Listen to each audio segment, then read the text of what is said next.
Welcome back to part 2 of our racing efforts in South Haven, Michigan for the GRIDLIFE Midwest Festival. If you missed part 1, you've got to go back and watch it because we've been here pushing the 244 GTK harder than ever before, but it hasn't been without its hiccups. We've been chasing down an issue where the car has been dropping cylinders out on track, but more important than that, our turbo adapter has cracked.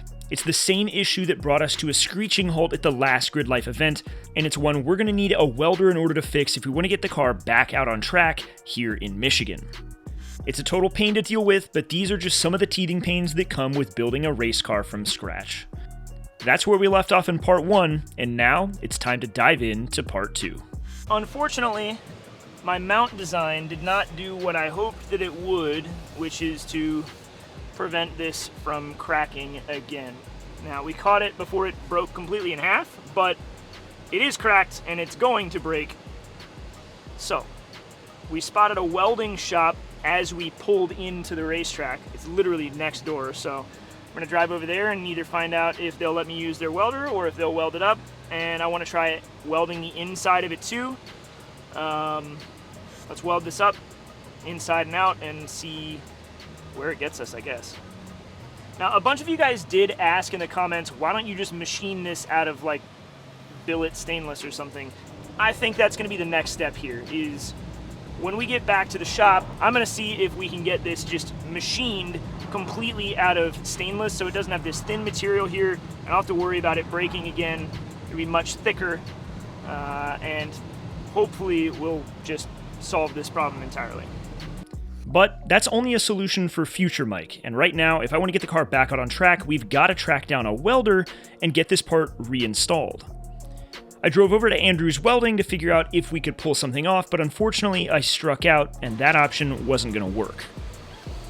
Terry is on his way to a tractor pull, and it's his first weekend off in like 7 weeks, so I don't want to interrupt him. It sounded like I probably could have twisted his arm to do it, but he wants to have his fun just like we're having ours, so I'm going to see what we can find in the way of a TIG machine or a welder or anything like that. So we'll find out what we got anywhere around here or not around here. Maybe we got to do some driving, I don't know.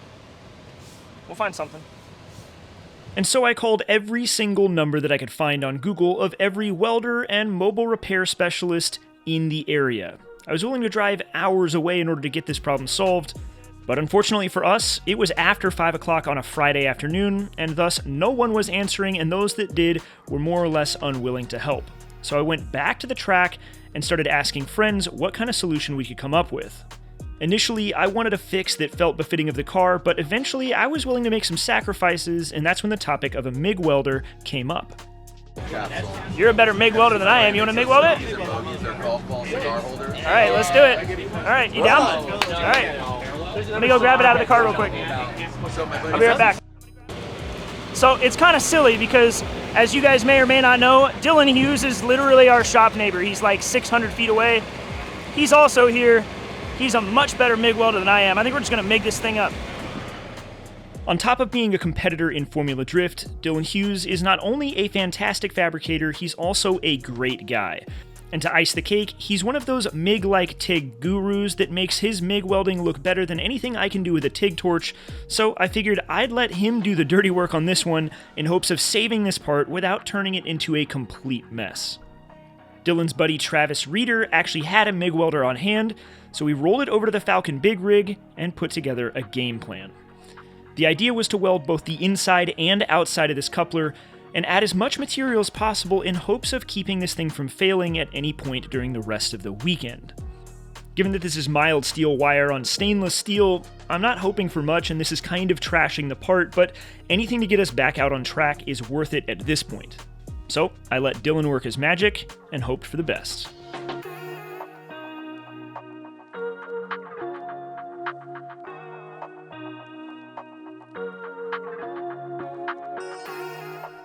The one downside, though, is that MIG welding can create a lot of splatter and slag, and having that inside of the turbo is a no-go. We did our best just trying to chip a bunch of it off with a screwdriver and a hammer, but that didn't get us anywhere, and there was no way I was going to be willing to just bolt this thing back into place without some cleanup, so I had to track down a grinder, which thankfully Matan Rosenberg had in his trailer, and I got to work on the inside.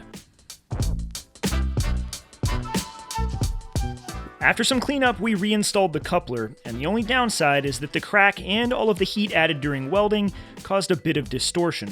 It took a little bit of work to get some of the other parts like the charge piping the line back up, but in the end, we got it after reclocking the cold side of the turbo. And note that I said cold side. That's going to become an important small detail later down the line if you want a small hint of foreshadowing. We gave the rest of the car a quick look over and a small shakedown, and it seems like we should be good to go for the rest of the weekend. We missed our last session of the day for the first day of racing, but there's still a full Saturday ahead of us, and the car is feeling better than ever before.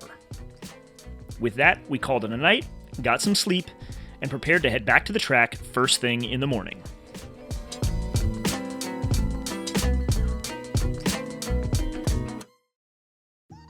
Saturday is a new day and spirits are high because the 244 GTK is back in fighting form. It feels like today is the opportunity to go faster than we've ever gone, but actually quantifying that is admittedly a challenge. We have yet to run this car back-to-back at the same track. We don't know how much better the car is getting or how much more comfortable I'm getting behind the wheel, but this second day at Gingerman Raceway lets us see how much we can improve over the day before. It feels like this car has a ton in it. I can tell it wants to go fast, and I just need to get comfortable behind the wheel and build that confidence. And honestly, I just need some clear track in front of me and some time to get the tires hot. I haven't been able to do that yet. We've been limited to just 2 or 3 laps per session so far, but I'm hopeful today will change that. We were up first before any other run groups, out at 9 a.m. So I suited up and got behind the wheel. I'm hopeful that session 1 will be better than any session from the day prior.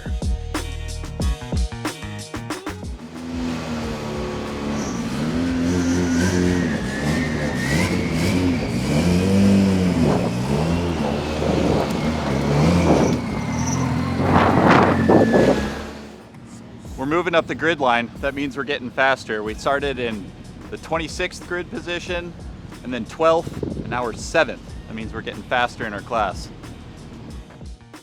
Or more accurately, our run group instead of our class.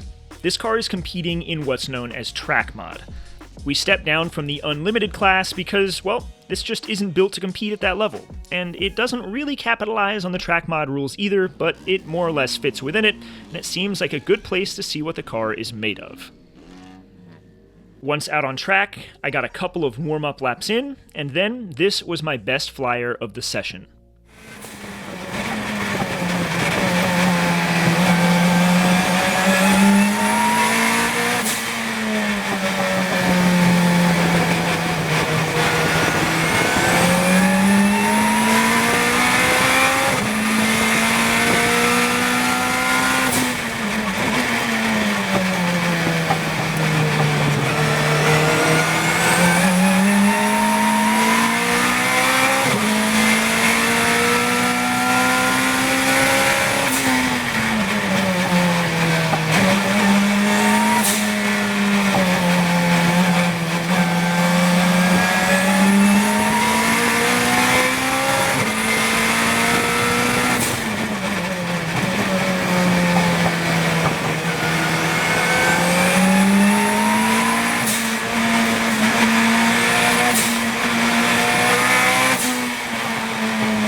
And with that lap, we put down a 140.04, just shy of that 139 that I was setting out to get. And again, still taking it relatively easy on the car, trying to get heat in the tires and find that sense of comfort. It's clear this car has so much speed in it, but it's tough to find it when you encounter an issue. On my next lap, I lost 2 cylinders, I pulled into the hot pit to recycle the ignition, which brought them back, but then I encountered another issue where I lost all boost and the car was running naturally aspirated. I knew something was wrong.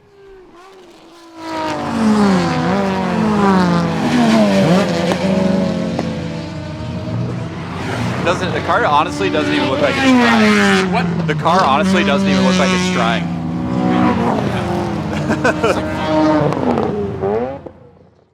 Unfortunately, I had to break the news to the guys that I was coming in early, and the car was indeed having a bit of trouble. They took a quick glance at the car to see if we could fix this boost problem trackside, but it was clear we had to go back to the pit to figure out what the problem is because it wasn't immediately evident. But after getting the car parked and taking a look under the hood and under the back of the car, we were reminded that these K-Series engines want to vibrate everything possible loose. And I mean everything, including bolts that we have never touched. If you thought we would have learned this lesson in part 1 of this series, well, this really drives home how critical torque checking everything is. Oh, the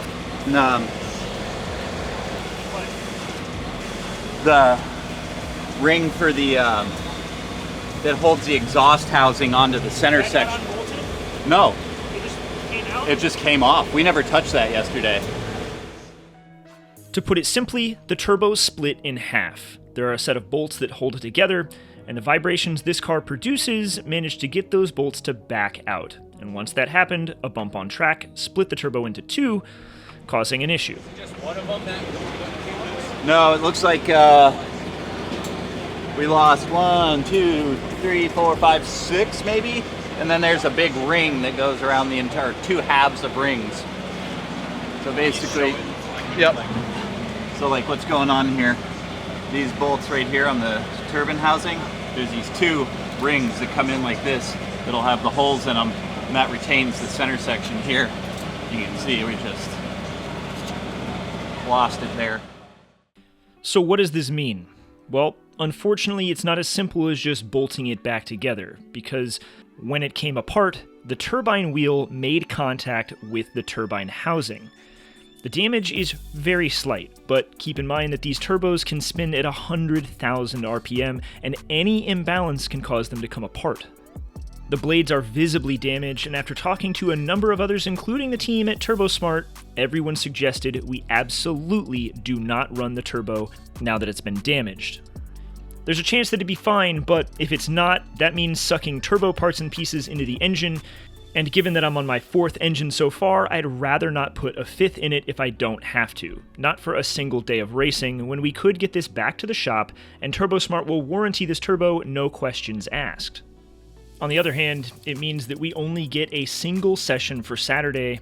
Our weekend is over. The car can't go back out in its current form. We've got to pull it back onto the truck and call this one done. And that sucks, because as you guys have clearly noted in the comments, we've hit a lot of hurdles trying to compete in this car.